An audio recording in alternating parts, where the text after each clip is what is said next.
next speaker is Sheen Tyagi from 12B, who will be speaking for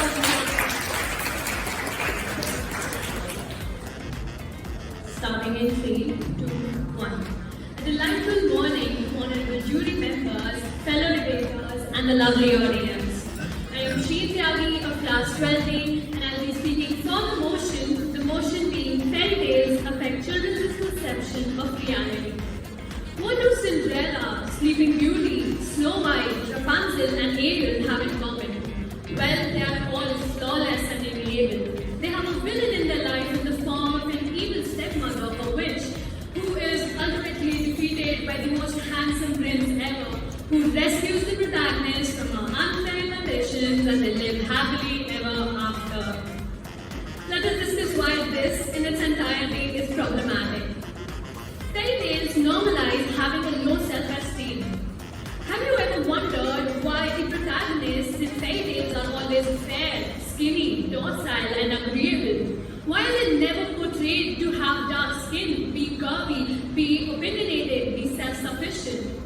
This is because these stories are so deeply rooted in archaic ideologies which foster and rely upon girls to have a low self-esteem so they would blindly follow their Prince Charmings.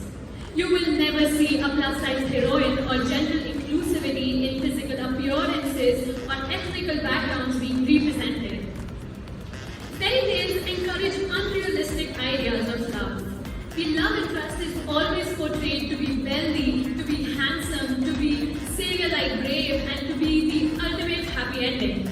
In real life, a woman does not need a prince to rescue her from her conditions so that she can live her life to its full potential or to give her the happy ending.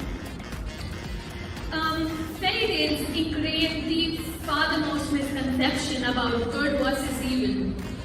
They paint the concept in monochromatic when in reality, no person is truly good or truly evil, thus ignoring the scope of grace.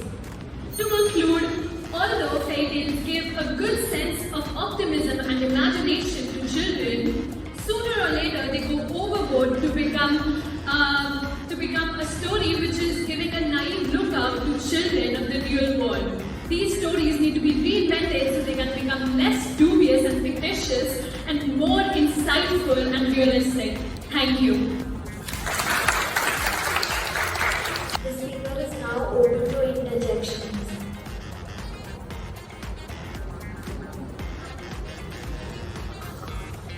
I'm Janvi. So, in the beginning of your debate, you mentioned that fairy tales often portray a very narrow-minded body image.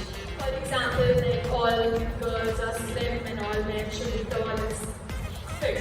So, I think what you're confusing Disney fairy tales with normal fairy tales. A fairy tale can even be a common folklore.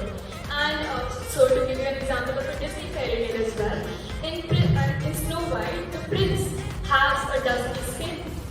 And if we're talking about fairy tales, what it is actually, in common day life, if we talk about common folklores in traditional areas, that is not portrayed. We talk about the main characters are how their society is. So maybe in Punjab, their fairy tales might portray the main character as dark. So how can you say that fairy tales portray? Thank you, fellow debater, for your question.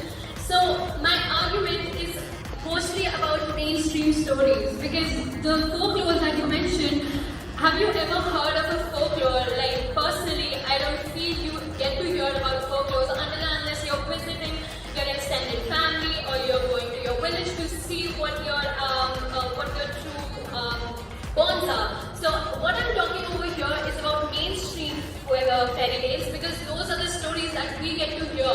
These stories that have recently come up, the fairy tales that we are seeing, for example, Moana, these stories have recently come up and these are recent representations of ethnical backgrounds. But if you go back to even say 20 years from now, you would definitely not see any representation of characters unless, of course, I heard of Jasmine being dark skinned and that's true, but that's just one story that we've heard and that is because it's based in the Middle East, so that is more common over there. Thank you for your question. Good morning, everyone.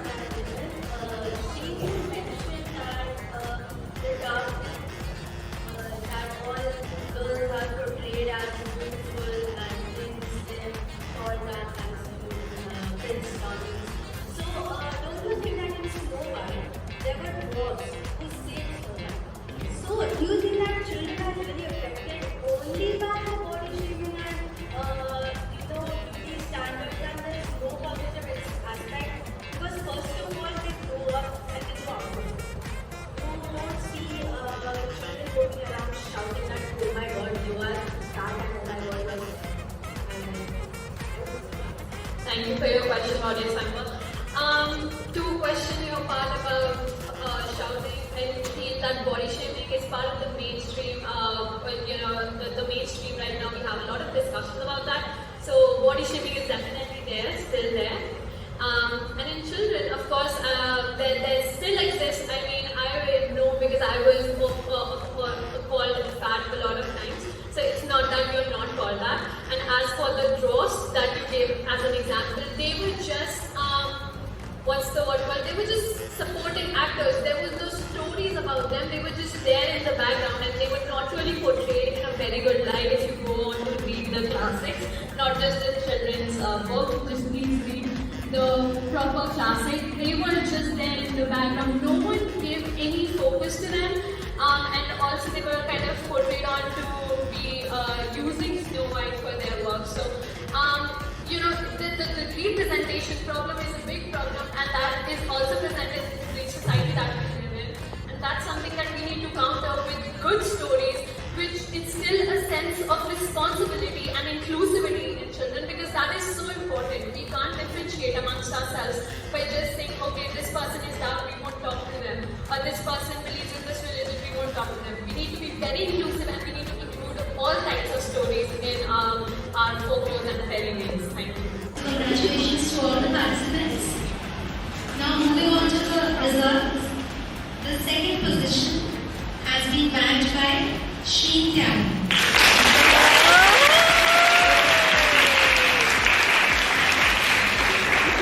The award for the best speaker goes to any guesses? Manushri.